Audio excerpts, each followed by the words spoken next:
All right, everyone, let's get to it this morning. After months of back and forth, it's Election Day in America. The race for the White House is at the finish line, and this is expected to be one of the closest races in recent history. After months of following the candidates on the campaign trail, the day is finally here. That's right. Yeah. Good morning, everyone. I'm Colton Bradford. And I'm Melody Mendez. So polls opened this morning across the country, and sticking to tradition, the community of Dixville Notch, New Hampshire, kicking off this year's election. The 6 people who live there voted at midnight. Vice President Kamala Harris and former President Donald Trump splitting the votes evenly with 3 each. According to the New York Times, the 6 voters are 4 registered Republicans and 2 independents. Could be the story that we see throughout the night as well. Yeah. Republican Vice Presidential candidate J.D. Vance also cast his ballot. This is new video of Vance voting in his home state of Ohio. The senator was with his family and told reporters that he felt good about Election Day. Now, the rest of America still has to decide, and it could be days before we get our results. And it's not just the presidential race that is neck and neck. With you for you this morning, we have team coverage covering local elections in Massachusetts and up north in New Hampshire. We want to kick things off, though, in Philadelphia. NBC's Jay Gray is there with a closer look at how Vice President Kamala Harris and former President Donald Trump made their final pitch to voters. Jay, good morning. For Vice President Kamala Harris, the campaign ends with a star-studded party on the Rocky Steps in Philly and one last pitch to voters. It is my pledge to you that if you give me a chance to fight on your behalf as president, there is nothing in the world that will stand in my way. Think of it. This is it. This is the last one that we're going to have to do. While former President Trump closes things out with a raucous crowd in Grand Rapids and a call to help him finish his comeback tour with a win. With your vote tomorrow, we can fix every single problem our country faces and lead America, indeed the world, to new heights of glory. After months of promises and prodding, often pulling no punches, the only message that matters now comes from the silence of voting booths across the country and from many who cast their ballots ahead of Election Day. I know who I'm voting for. I actually just dropped off my ballots a few minutes ago. 78 million Americans voted early, either in person or by mail. Not as many as 4 years ago during the pandemic, but more than 2012 and 2016. Many saying this election could be decided by just tens of thousands of votes from a half dozen or so swing states. Topping the list, Pennsylvania, a state both campaigns say is vital to winning the White House, and where residents say they're worn out from the back and forth, the attention, and the constant reminders that come every time they turn on a TV. Hopefully the commercials stop. Yeah, I think we have to accept that whoever wins isn't going to ruin our country, and we just have to kind of close that divide that's been going on through the election. It's one of the few things voters on both sides seem to agree on. Jay Gray, NBC News, Philadelphia. All right, let's get to First Alert weather now. It's an absolutely beautiful day out there. For those of you heading out to your local polling locations, this is a live look at the seaport in Boston. Blue skies over the city. Gorgeous out there to get out and hit the poll. And our Sydney Welch has the latest with your Election Day forecast. Oh, yeah. Today, we're already seeing things warming up. Upper 60s out there as you're heading out the door. This afternoon, temperatures will be in the low 70s. Another day, we're making it to the 70s, and we're going to see a mix of sun and clouds. Right now, lots of sunshine, but a few clouds will be mixing in. And if you're in locations in southern New Hampshire, that's where there are a few more clouds hanging out even this morning. 65 right now in Milton, 63 for Leominster, 67 in Fitchburg. All of us will see those 70s as we head through the afternoon. Potentially parts of southern New Hampshire staying in the upper 50s and low 60s. But as far as temperature change since this time yesterday, if you were outside this time yesterday, it was a bit chilly out there, especially yesterday morning. We're seeing temperatures about 20 degrees warmer today than what we saw this time yesterday. So we're going to continue that warm up into tomorrow. A few stray showers are possible for southern New Hampshire and parts of the Merrimack Valley. But generally speaking, those rain chances will be increasing as we go later on this week. I'll time that out for you coming up. All right, Sydney, thank you. Look, we're keeping an eye on a few local races on this election day. New Hampshire has one of the nation's most competitive gubernatorial races. Yeah, so voters are choosing between one candidate trying to jump from local to statewide office and another seeking to bring federal experience to the state house. Let's continue our team coverage for you this morning with NBC 10's Alicia Palumbo live for us up in the Granite State with more on this race. Alicia, good morning. Good morning, Colton. This has definitely been a competitive race for governor here in the Granite State. In fact, we've seen a steady stream of voters here at this polling location in Nashua all morning.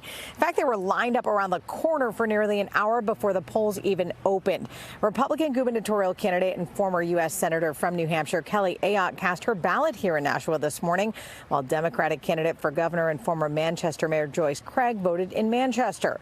While the issues in this race for the open governor seat are certainly state issues, the top of the ticket looms large for both candidates. The last time Ayotte was on the ballot with former President Donald Trump, she lost. So instead, she has stressed continuing Governor Chris Sununu's legacy.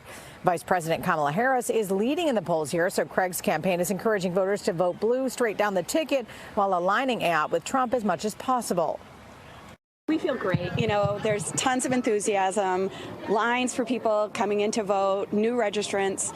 It says a lot. People understand what's on the line this election, and they're showing up to make sure that we are addressing what needs to happen in New Hampshire. My message has been the same. We're going to keep the state on the path that Governor Sununu has had us on and protect the New Hampshire advantage and keep our state and our quality of life strong. We have a beautiful state, a great state. I'm very proud of this state.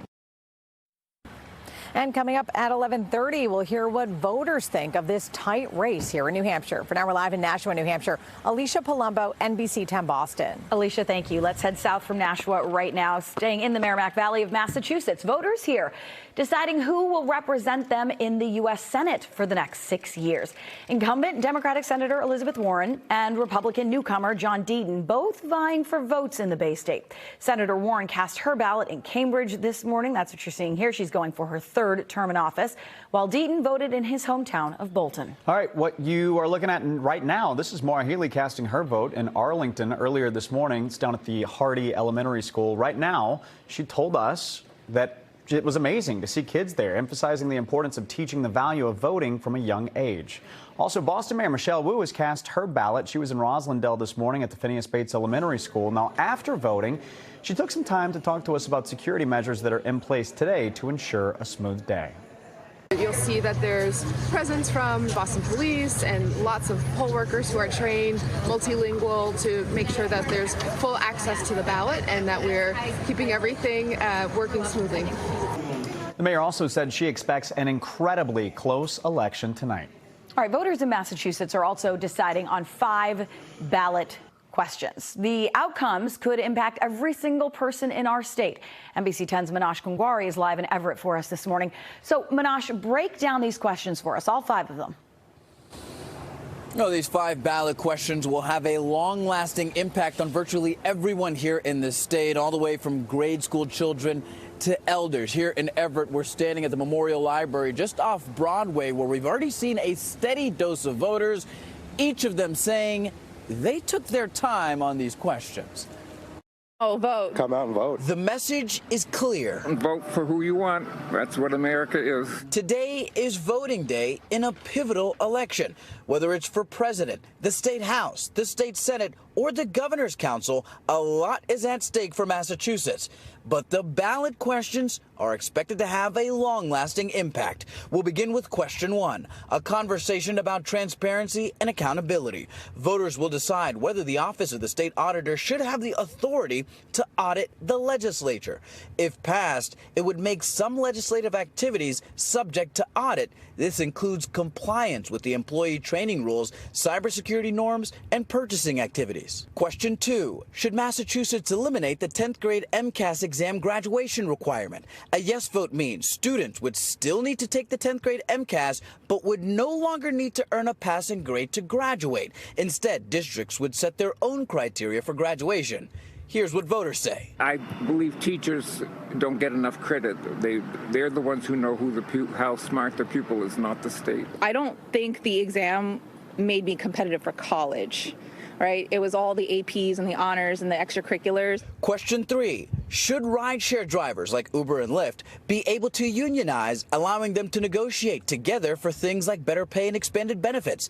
And question 4, should Massachusetts legalize some psychedelics and set rules for therapeutic personal use? Some believe psychedelic drugs are helpful in battling mental health and self-care. Yeah, that's a hard one. But, you know, I don't think you should legislate behavior. If people want it, let them do it. And lastly, and perhaps the most controversial of them all, question 5, eliminating tipped minimum wage. Should the $6.75 tip minimum wage be phased out and employers be required to cover the full minimum wage of tip workers by 2029? Well, I am in favor of raising that, and the business should, essentially make up for that, and they should pay their employees a fair wage. I mean, everybody knows Massachusetts is a very high cost of living, and they should be able to provide for themselves and their families. Well, by now, you know the polls are open. They will remain open until 8 p.m. tonight. State Secretary Bill Galvin says all you need to do is just make sure that you're in line by 8 p.m. so that you can be able to cast your ballot. But for right now, we're live here in Everett. Minash Kungwari, NBC 10 Boston. Minash, thank you. And look, when those polls close, our live coverage will begin. Starting tonight at 7, we will have live updates on local and national races as the results roll in. It'll continue throughout the night on our sister station NECN and on all our streaming platforms as well.